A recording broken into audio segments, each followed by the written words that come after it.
Cinema হলে শুধু সিনেমায় নয়, বিভিন্ন ধরনের দর্শক দেখতে পাওয়া যায়। আমার মতে এই 5 ধরনের দর্শক তুমি বাংলা সিনেমা দেখতে গেলে দেখতে পাবে। So number 1, the over excited fan. Hero entry নিলেই লাফিয়ে ওঠে, আবার ডায়লগ দেয়, ওই দেখ আমার লোকটা। অথচ হিরো কখন এলো, কি করলো, কখন চলে গেল, সবটাই কিন্তু past tense.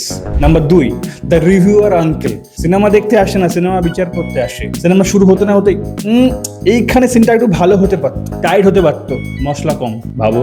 Number 3, the mobile addict. এরা সিনেমা দেখতে আসে না, মোবাইল দেখতে আসে। ক্লাইম্যাক্সে টান একটা টেনশন, এরা তখন ইনস্টাগ্রাম স্ক্রোল করছে আর ফোনে ব্রাইটনেসটা এমন বাড়িয়ে রেখেছে, দেখে মনে হচ্ছে না পুরো থিয়েটারে সূর্যগ্রহণ চলছে, ভাবো।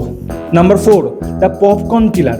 সিনেমা শুরু হওয়ার আগেই পুরো পপকর্ন শেষ, আর মাঝে মাঝে এমন আওয়াজ করে যেন মনে হয় জুরাসিক পার্ক লাইভ চলছে। আর number 5, the most emotional viewer.